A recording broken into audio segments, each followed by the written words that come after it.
अस्सलामुअलैकुम दोस्तों, मेरा नाम हमज़ा ख़ान है और आप देख रहे हैं मल्टी इलेक्ट्रिकल टेक्नोलॉजी। दोस्तों अभी आप देख सकते हो मेरे पास एक वॉशिंग मशीन आया हुआ है और इसमें यह प्रॉब्लम है कि ये जो अंदर वाला इसका फलसेटर है ना, ये घूम नहीं रहे, ये बिल्कुल फ्री हो चुका है। तो दोस्तों आज की वीडियो में मैं आपको ये बताऊंगा कि इसमें क्या क्या फॉल्ट आ सकता है और इसको आप घर बैठे खुद कैसे ठीक कर सकते हो। तो दोस्तों अभी आप देख सकते हो ये जो इसके ऊपर नेट लगा हुआ है, ये नहीं खुल रहा था। तो मैंने इसके ऊपर थोड़ा सा DW40 स्प्रे को लगवा दिया और मैंने थोड़ा सा वेट किया 4-5 मिनट और जैसे 4-5 मिनट के बाद इसको मैंने पेचकस की मदद से थोड़ा बहुत मारा, तो वो जो नट है वो इजीली लूज़ हो गया। तो अभी आप देख सकते हो दोस्तों, इसको मैं इस तरह खोल लेता हूँ और अंदर से मैं इसको चेक करूँगा कि ये अंदर से कैसा है। तो अभी आप देख सकते हो दोस्तों, ये जो नट है उसको मैंने खोल दिया और अभी मैं इसकी साइड पर टेस्टर डालूँगा, तो ये जो पल्सेटर है इजीली ओपन हो जाएगा।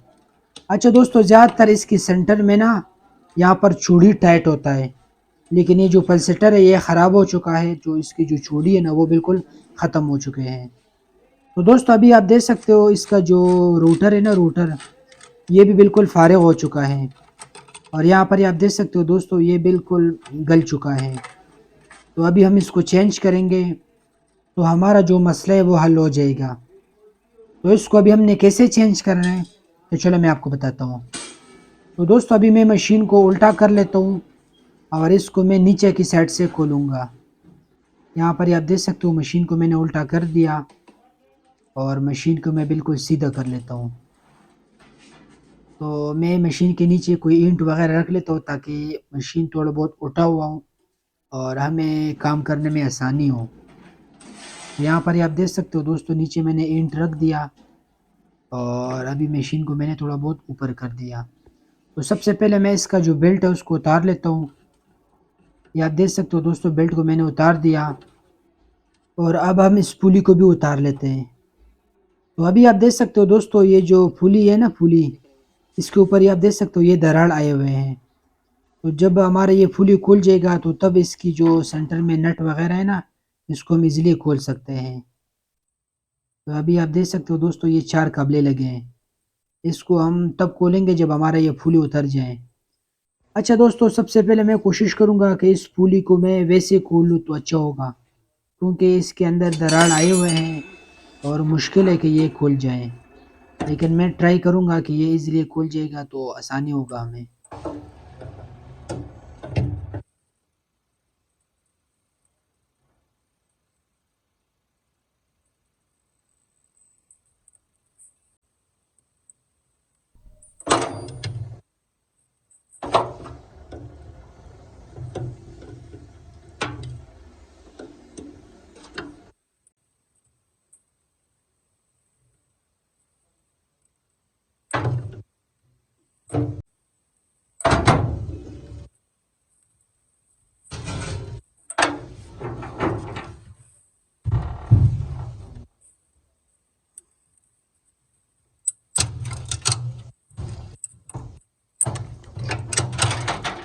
अच्छा दोस्तों, अभी आप देख सकते हो मैंने इसको जैसे ज़ोर लगाया तो वो टूट गया। तो इसका मकसद ये था कि ये पहले से गला हुआ था और काफ़ी ख़राब हो चुका था। लेकिन कोई मसला नहीं, ये इतना महंगा नहीं है। तो अभी आप देख सकते हो दोस्तों, इस चारों नट को मैं जल्दी-जल्दी खोलता हूँ और फिर मैं आपको बताऊँगा कि इसको आपने कैसे चेंज करना है।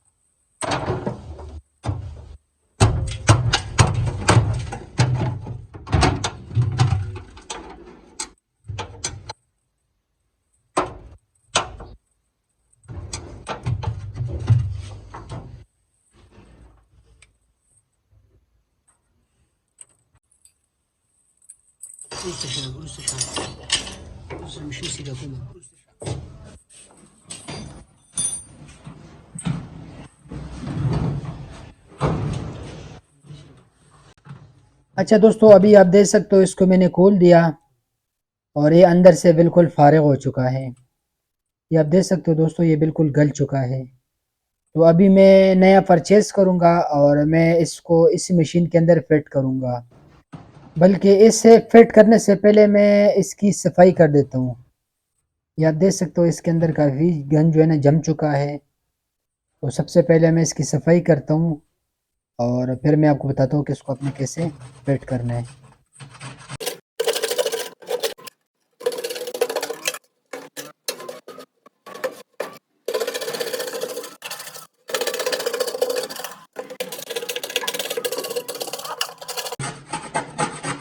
अच्छा दोस्तों, आपने इस बात का बड़ा ध्यान करना है, जब भी आपने इस रूटर को परचेज करना हो तो आप कोशिश क्या करें कि पुराना वाला रूटर को अपने साथ लेके जाया करें। पुराना वाला रूटर भी और ऊपर वाला पल्सेटर भी, इसको आप अपने साथ लेके जाया करें। और जब आप बाज़ार से उसको परचेज करते हो तो आप इसी तरह मिलता जुलता लाया करें, क्योंकि इसमें काफ़ी सारे मॉडल आते हैं, फिर बंदे को थोड़ा सा कन्फ्यूजन होता है। अच्छा दोस्तों, मैंने इसको अच्छी तरीके से साफ़ कर दिया।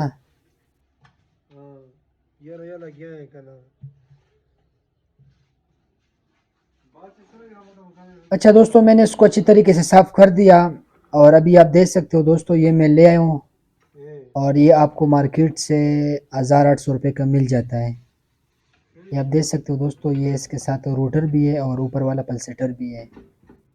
तो इसे लगाने से पहले सबसे पहले हम इसका जो वार्शल है ना, वार्शल, इसके ऊपर समद बांड को लगवाएंगे। तो अभी आप देख सकते हो दोस्तों, ये इसका प्लेट है ना, प्लेट, इसकी बैक साइड पर हम अच्छी तरीके से समद बांड को लगवा लेंगे ताकि इसके ऊपर वार्शल जो है ना अच्छी तरीके से बैठ सके। तो अभी आप देख सकते हो दोस्तों, मैं इसके ऊपर अच्छी तरीके से समद बांड को लगवा लेता हूँ ताकि वार्शल जो है ना हमारा इजीली बैठ सके। और ये जो वार्शल है ना, इसको हमने अच्छी तरीके से बैठा देना है। ये आप देख सकते हो, इसको मैंने अच्छी तरीके से अपनी जगह पर बैठा देना है।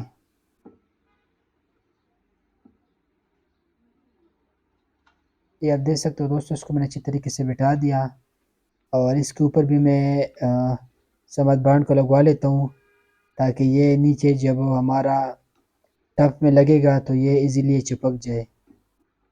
तो इसके ऊपर भी मैं अच्छी तरीके से समद बांड को लगवा लेता हूँ। तो ये आप देख सकते हो दोस्तों, इसके ऊपर मैंने अच्छी तरीके से समद बांड को लगवा दिया और अभी ये जो काबले है ना, काबले, इसको भी मैं अच्छी तरीके से समद बांध दे देता हूँ। बल्कि काबले के ऊपर हम थोड़ा सा धागा भी लगवाएंगे। ये आप देख सकते हो दोस्तों, ये 4 काबले इसके ऊपर लगता है। तो मैं इसके ऊपर सबसे पहला समद बांध को मैंने लगवा दिया और उसके बाद मैं थोड़ा सा धागा को लगवा लेता हूँ। इससे ये फ़ायदा होगा दोस्तों कि हमारा जो पानी होगा ना, पानी, वो यहाँ से नीचे की तरफ नहीं जाएगा। तो इसलिए मैंने इसके ऊपर थोड़ा सा समद बांध लगा दिया और इसके ऊपर मैंने थोड़ा सा धागा लगा दिया। इसी तरह आप देख सकते हो, ये इजीली मैंने कवर कर दिया और मैं दोबारा इसके ऊपर थोड़ा सा समद बांध और लगा लेता हूँ ताकि ये अच्छी तरीके से कवर हो। इसी तरह आप देख सकते हो, मैंने इसके ऊपर जो है ना वो लगवा दिया समद बांध। इसी तरह दोस्तों, हमने चारों नट के ऊपर इसी तरह समद बांध लगा लेना है और धागा को अच्छी तरीके से लगवा लेना है ताकि यहाँ पर हमें लीकेज का चांसेस ना मिले। क्योंकि अगर आप लोग यहाँ पर अच्छी तरीके से धागा और या समद बांध को अच्छी तरीके से नहीं लगवाएंगे तो फिर यहाँ से जो है ना पानी वो लीक हो सकता है और जिसमें फिर आपका जो पानी है वो नीचे मोटर की तरफ जा सकते हैं और आपका मोटर उसमें से जल सकता है। तो आप कोशिश क्या करें कि इसके ऊपर अच्छी तरीके से समद बांध को लगवा दिया करें और अच्छी तरीके से धागा को लगवा दिया करें। तो मैं जल्दी जल्दी अपना जो 2 नट रह गए ना, उसके ऊपर भी मैं जल्दी जल्दी अपना धागा और समद बांध को लगवा लेता हूँ ताकि हमारा टाइम वेस्ट ना हो।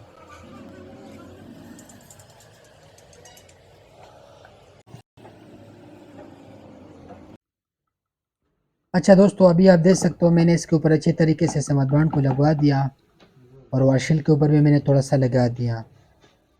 और अभी आप देख सकते हो दोस्तों, इसको मैंने इसी जगह पर बिठा देना है। यहाँ पर आप देख सकते हो, पल्सेटर को मैंने अपनी जगह पर बिठा दिया और नीचे जो होल है ना, होल, इसके सामने हमने नट को टाइट कर देना है। और ये जो 4 काबले हैं मेरे पास ना, जिसके ऊपर मैंने समदबान और दाग को लगाया हुआ है, इसी तरह मैंने इसके अंदर इसको डाल लेना है और इसको मैं नीचे की साइड से अच्छी तरीके से टाइट करूँगा। तो हमारा जो रूटर है ना, रूटर वो अच्छी तरीके से टाइट हो जाएगा।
अच्छा दोस्तों, यहाँ पर मैंने चारों नट को अच्छी तरीके से टाइट कर दिया। यहाँ से मैंने पकड़ा था और भाई जो है ना नीचे की तरफ से काबले जो है ना वो टाइट कर रहे थे। यहाँ पर ये आप देख सकते हो, ये अच्छी तरीके से टाइट हो गए। और अभी हम इस तरह करेंगे, अभी हम इसके ऊपर फुली को लगवाएंगे। वो हमने इसका जो फुली उसको तोड़ा था ना, क्योंकि वो इस तरह नहीं निकल रहा था।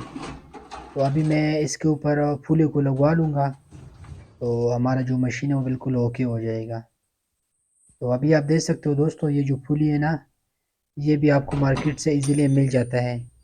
100-150 रुपये का ये आपको इजीली मिल जाता है। तो मैं इसको अभी इसके अंदर फिट करूँगा और मैं थोड़ा सा इसको ग्रीस दूंगा, क्योंकि ये अंदर से थोड़ा सा सख्त होता है ना, या अक्सर बैठता नहीं है। तो हम इस शाफ्ट को भी ग्रीस दे देंगे और पुली को भी ग्रीस दे देंगे, ताकि ये अच्छी तरीके से बैठ सके। और इसके ऊपर मैं इसको अच्छी तरीके से टाइट कर दूंगा।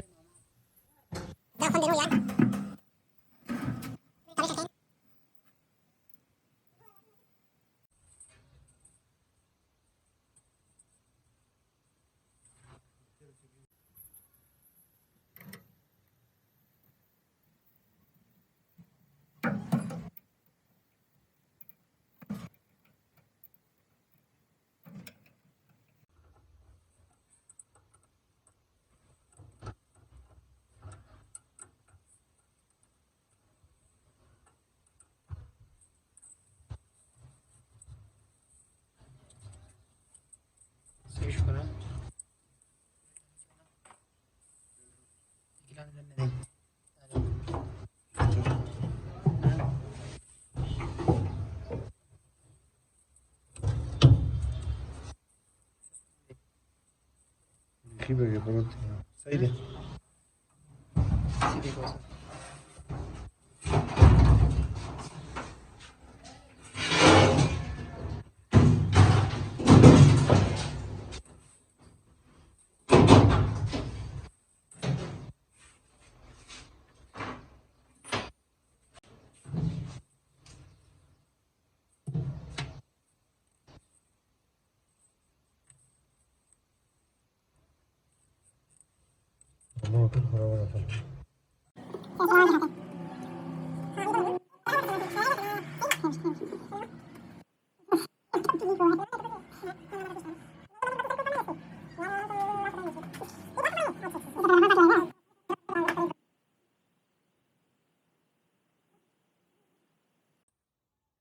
अच्छा दोस्तों, मैंने इसके ऊपर भी समदबान लगा दिया ताकि नीचे पानी का लीकेज ना हो।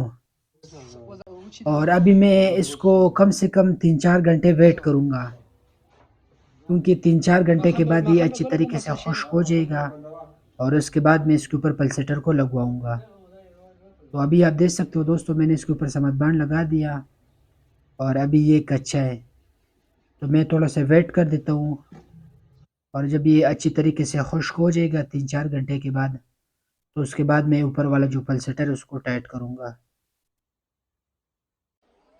अच्छा दोस्तों, अभी आप देख सकते हो मैंने कम से कम 3-4 घंटे वेट कर दिया और अभी आप देख सकते हो ये अच्छी तरीके से खुश्क हो गया।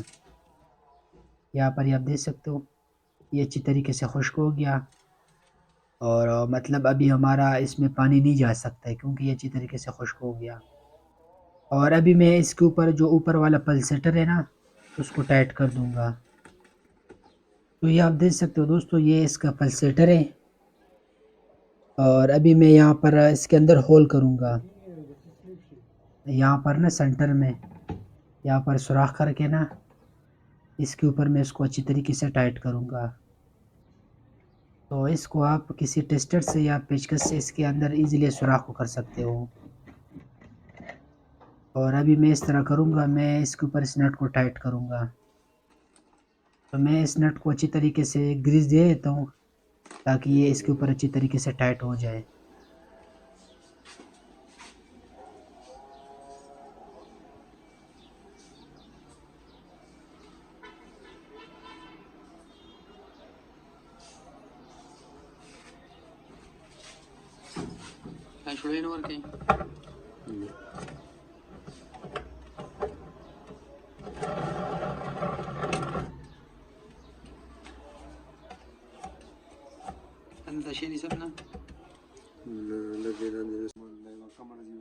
अच्छा दोस्तों, अभी आप देख सकते हो इसको मैंने अच्छी तरीके से टाइट कर दिया और यहाँ पर आप देख सकते हो यहाँ पर कोई गैप नज़र नहीं आना चाहिए, मतलब चारों साइडों पर आपका जो पल्सेटर है वो अच्छी तरीके से बैठना चाहिए।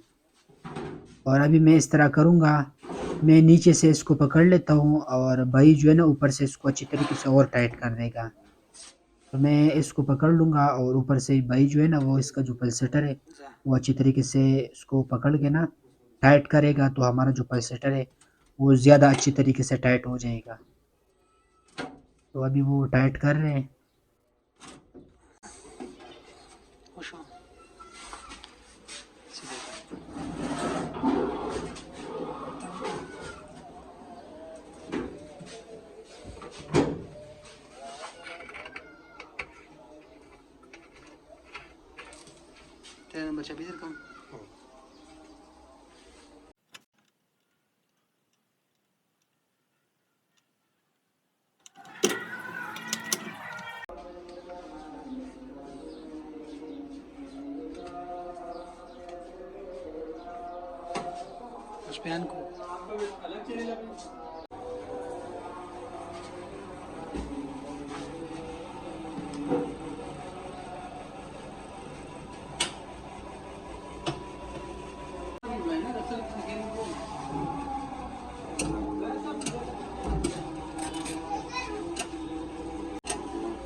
तो दोस्तों, यहाँ पर हमारा काम हो गया कंप्लीट और हमारा जो मशीन है वो अच्छी तरीके से चल पड़ा।